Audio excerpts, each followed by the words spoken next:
Hi, scholars.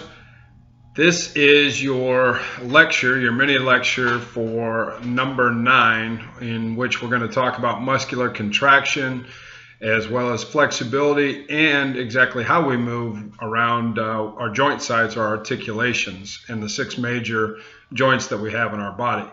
First, I want to start off with by saying that I appreciate everything that you all are doing in terms of the remote learning and getting your assignments in. You've all done an excellent job, and I look forward to continuing our format here through the next couple of weeks. Let's start off and talk about muscular contraction. The first thing I want you to understand about muscular contraction is there are 3 different types, of which you already know. There's concentric, where the muscle itself is shortening. There's eccentric, where the muscle is lengthening. And then there's an isometric contraction, where the muscle does neither, lengthen or shorten. So if you can think about it this way, if you take the bicep here, for instance, if I were doing a bicep curl, the bicep itself would be contracting concentrically or would be shortening. When that is shortening, the muscle on the other side of the upper arm, the tricep, would be lengthening. So it would actually be going through an eccentric contraction. When my muscle, or when I return the weight in the bicep curl, the bicep at that point would be undergoing a concentric or an eccentric contraction. It would be lengthening. And then the last type that I talked about was isometric. I want you to think about when we do forearm planks or push-up planks, we are holding our body in a rigid position, in a constant flexed position. That is a contraction of the body where none of the muscles are lengthening and none of the muscles are shortening. So again, 3 different types: concentric, eccentric, and isometric. As you all know, and you indicated this in your assignment for Tuesday, the eccentric contraction is where we see the most muscle trauma or the most muscle damage. If you can think about it this way, if this were your muscle fibers, actually when we strength train, we actually tear or make micro tears in those fibers. When they build back up, they obviously grow and help the muscle to become larger. With that being said, once they tear, they tend to tear more when we are lengthening, because not only are we fighting the load, but we're also fighting the force of gravity, 32 feet per second squared, against the muscle itself. So it's creating quite a force that actually is going to help create more trauma as we go through a muscular contraction that lengthens, an eccentric contraction. Next thing I want to talk to you about is the 6 major joint types. And I'm going to go through from those joints that move the least to the joints that move the most. The first is known as a suture joint. Those can be found in your skull, and you can kind of feel, if you palpate along your skull, you can feel lines and things. Suture joints fuse actually shortly after we are a toddler, so that it allows the brain and the skull to grow, but it gets to a point at which your skull will stop growing, and those suture areas, and if you can think of them, they're kind of like 2 plates that come together with a joint in the middle of them. They will harden and fuse together and will be very immovable at that point. So suture is the first type of joint types. The second type is saddle joints. Saddle joints can be found in our fingers and toes. Oftentimes, the movement here is flexion and extension, but it's done at a very finite, very delicate plane of movement. So our fingers and toes are saddle type joints. The third type is known as a gliding joint. And if you can think about your vertebrae in your spine, where our spinal column has the ability to flex and extend and laterally flex and extend, you have your vertebrae that sit on top of one another with the intervertebral disc to cushion in between. Well, those bones or those vertebrae tend to slide over the top of one another, therefore giving it its name as a gliding type joint. The fourth type is what is known as a pivot joint. Our wrist and our ankle are both pivot type joints. So you see, we can flex and extend with the wrist. We can also do something called lateral flexion and lateral extension. And to a point, we can do a little bit of circumduction. The fifth type is the hinge joint.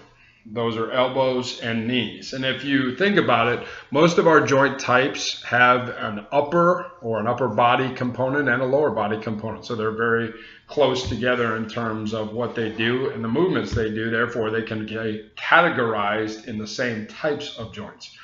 So hinge joints can flex and extend. That's all that they're made to do. They don't go lateral flexion or extension. If they do, you probably have some type of injury. But with that being said, hinge joints also serve in a position where they provide a pretty lengthened ability or range of motion. So when you see that flexion extension, it allows our body to move in a greater array or range of motion. And then the last type are ball and socket joints. Our shoulders and our hips are known as ball and socket. There's a term called circumduction, which means movement in all three planes or movement in 360 degrees. It gets its name because the head of the femur, there's a head that fits into a socket, which is on our scapula, that forms the shoulder joint, that is part of our shoulder girdle that fits on top of our axial skeleton. With that being said, our hips and our shoulders, like I said before, have the ability to move in 360 degrees of range of motion, or through the three planes of motion. So therefore, they give us the greatest range of motion. So just to recap, suture is number 1. Saddle is number 2. Gliding, number 3. Number 4 is pivot, number 5 is hinge, and number 6 is ball and socket, going from the least range of motion to the greatest range of motion. Examples of sutures in the skull.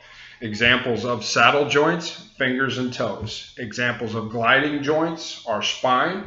Examples of pivot joints are wrists and our ankles. Examples of hinge joints are elbows and our knees. And examples of ball and socket are our shoulders and our hips. Last component I want to talk about is flexibility and range of motion. Understand this, that flexibility is really this. It's our ability to take the muscle itself that is attached from a tendon to the bone across a joint site.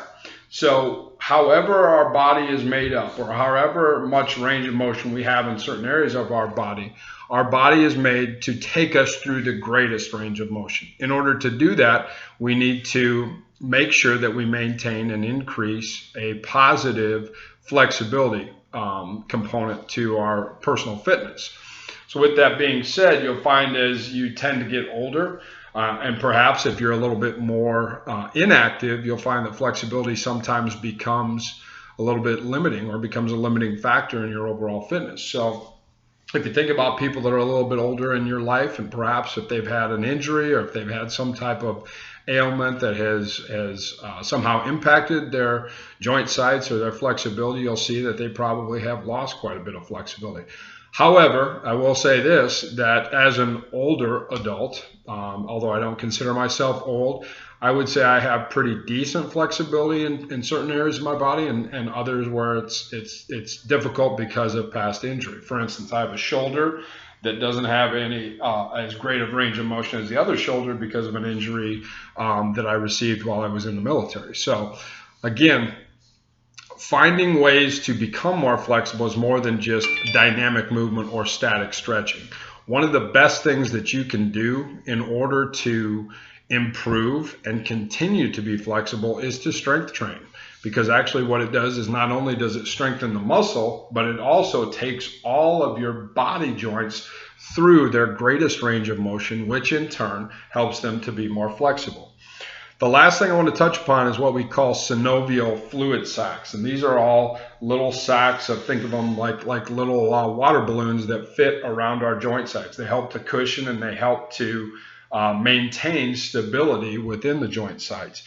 At times you may see people who have an injury where they may have ruptured a sac. Well, the unfortunate part is those are not regenerated by the body, so therefore that's a permanent joint site or a permanent injury site where, for instance, I have an elbow synovial sac that had burst when I was a prep athlete, when I was a high school athlete, and banged it on the gym floor.